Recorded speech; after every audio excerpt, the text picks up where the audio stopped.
That song had some deep meaning. I think a lot of us feel like it's the winter right now. There's a lot of anxiety and frustration. That natural ease of life that we had for so long, that we could just know and take one step in front of the other, and it would feel safe to some extent. A lot of that has dissipated, and we have to create the safety every step we take. This time in life is calling for us to be more awake and conscious and intentional than ever before. Let me tell you, the landscape of love, right here. Because a landscape, when we think of it, we think of a natural scene on a wall or a picture. But this is the alive landscape of real love. Love is alive, and that's what we're seeing now. A baby is God's message that life is to go on. I didn't know.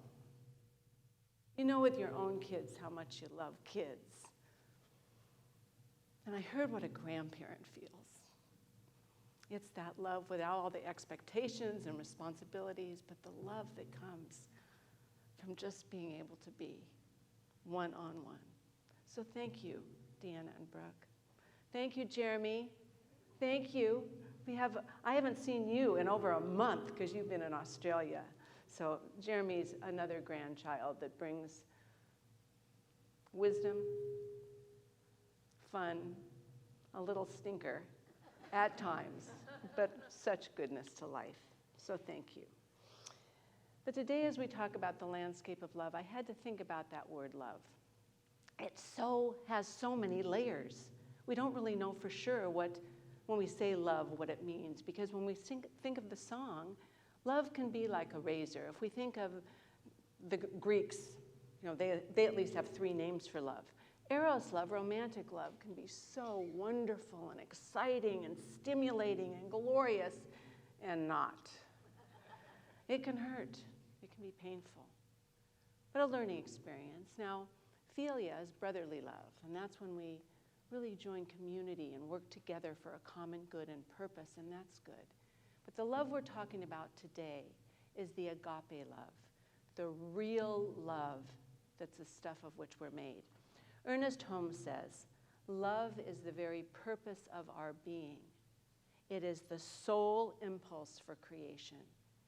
If we look out at the natural landscape, which is glorious at times and not clouded over or dry or whatever, but most of the time really glorious, we're seeing the handiwork of God's love, the creative process in action. Everything is made from that impulse of that essence and energy that we call, that vibrational frequency and power that we call God. And if we look out and appreciate it, yes, we need winter, as the song was saying. We need the winter. That sadness, the pain, the whatever it is, in order to appreciate the goodness, the new life, the growth of the spring. So love is at the very center of everything. Everything, everywhere, love is there. But here's what Rumi said, and I love that, Barbara. Thank you so much for that. Perfect. Rumi said that love is always there, that aliveness is always flowing. Spirit never stops sharing that goodness, that aliveness. But here's what Rumi said. For 60 years, I've been forgetful every minute, but not for 1 second. Not even for 1 second has love flowing toward me ever stopped or even slowed. Never. It doesn't stop. We stop it because of our ignorance. We stop it because we don't know better. When we see tired, wilted faces, which we see a lot of those right now, this is hard. We don't know this world like we did. That is because love is either broken or been denied.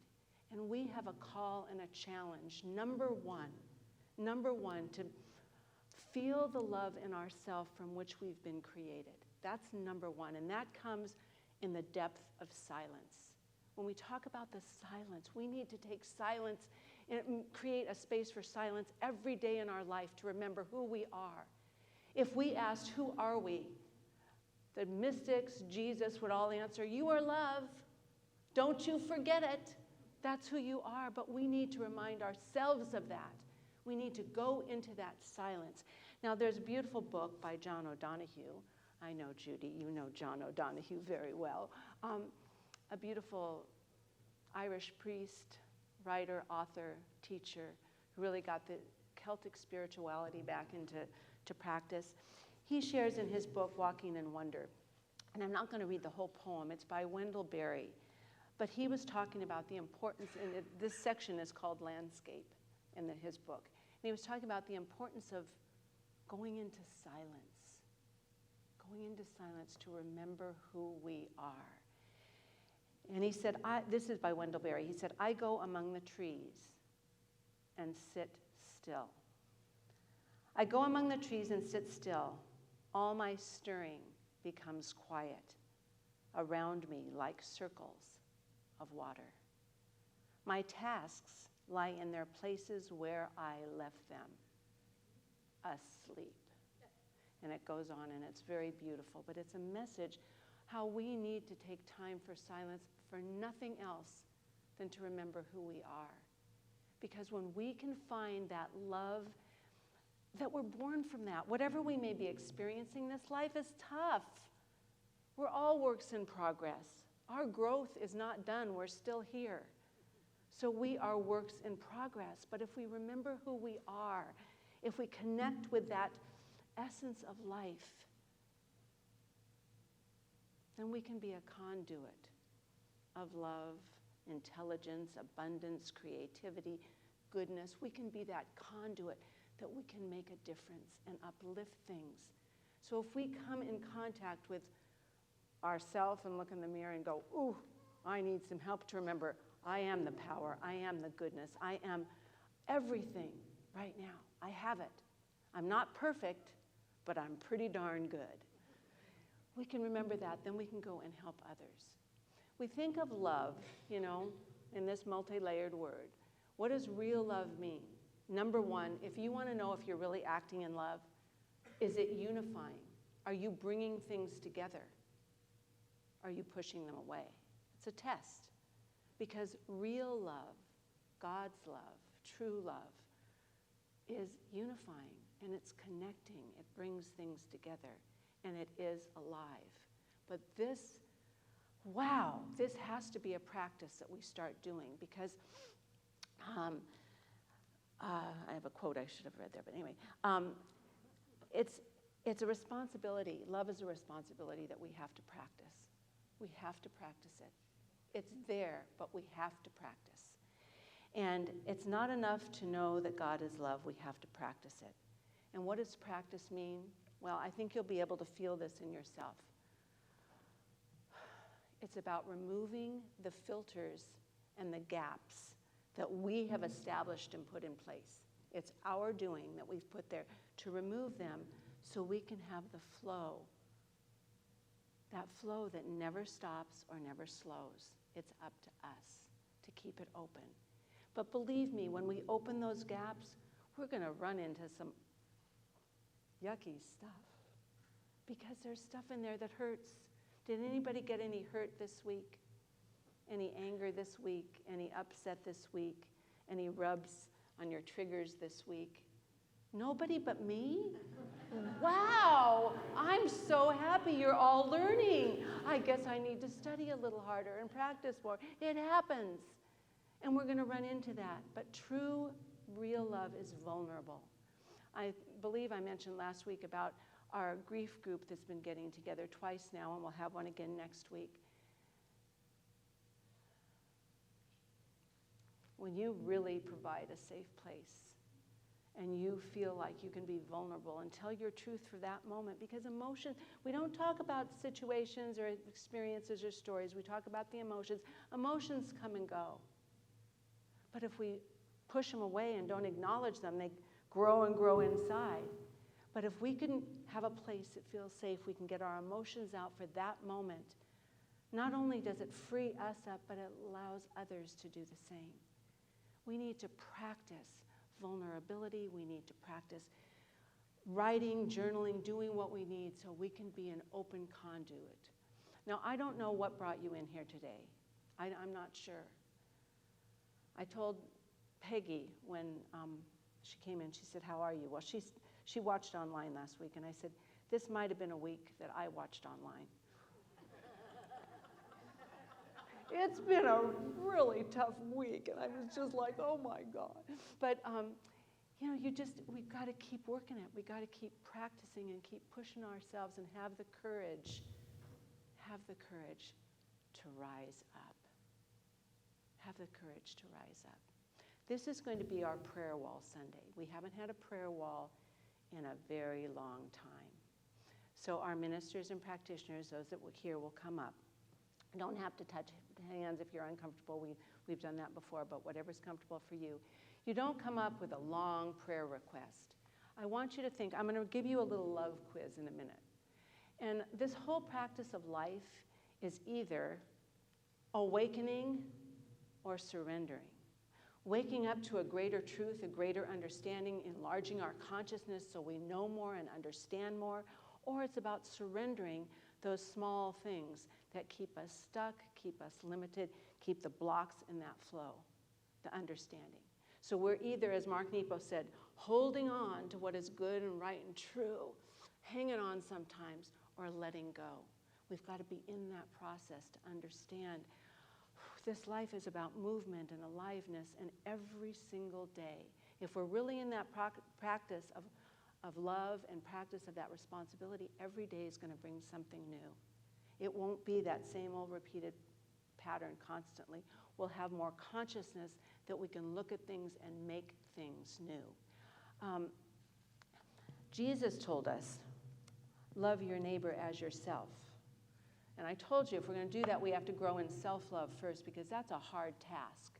We say, ew, how could I love that person? Have you ever said that? Of course, we all have. But we don't, somebody is just difficult is not as hard as somebody you really think is evil. We don't believe that evil is an entity. We believe it's a misuse of the power, and that power is good. But it's our misuse of a power that is good.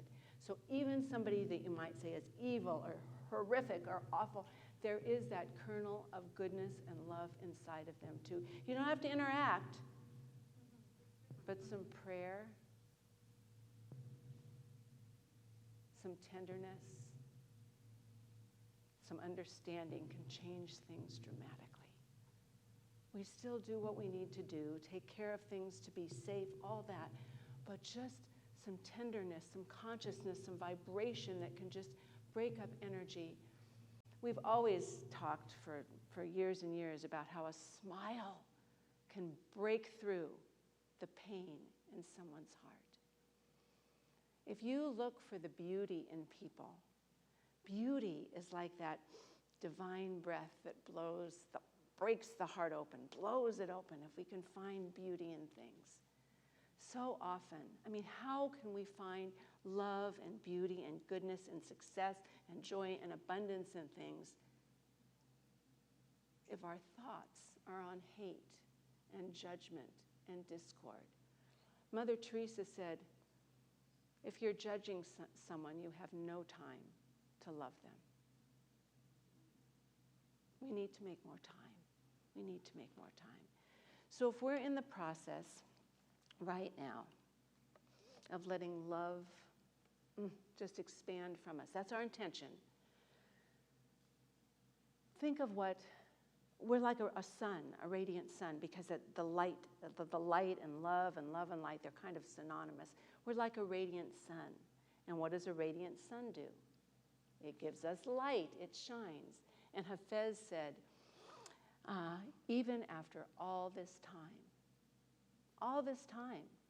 the sun never says to the earth, you owe me. Think what a love like that can do. It can light up the whole entire sky. The whole entire sky. Now, maybe we can't light up the whole sky, but again, Mother Teresa says we might not all do great things, but we can all do great things, or small things with great love. We can all do small things with great love. And that's our call, that's our challenge, is to find it in ourselves so we can spread it out and be it in the world, so we can create this landscape of beauty, of love, of infinite gratitude, because I think gratitude and love are synonymous. Oftentimes, if I'm feeling a little off for the day, and I know there's gratitude journals at night, people do. I don't do that, but sometimes in the morning I'll wake up and there'll be a little, I will make sure I step out of bed in gratitude. I will think of the things I am grateful for, and it changes life. So today, I'm going to read you a little quiz. And what I want you to think of for the prayer wall, if you come up or if you stay in your seat, whatever's most comfortable for you, it doesn't matter. But I want you to think, what is it I'm going to uplift in myself, in my mind, in my consciousness? What am I going to put in this energy today? And here's the quiz. And this is from my buddy Leo Buscaglia, my sociology teacher at SC. He was such a good guy. He said, asking yourself questions and answering them honestly is a good path to self-knowledge. I'd like to propose a few for you for the end of the day, or it could just be any time during the day. Is anyone a little happier today because I came along? Did I leave any concrete evidence of my kindness, any signs of my love? Did I try to think of someone I know in a more positive light? Did I help someone to feel joy, to laugh, or to at least smile? Have I attempted to remove a little of the rust that is corroding my relationships? Have I gone through the day without fretting over what I don't have and feeling so grateful for what I do have?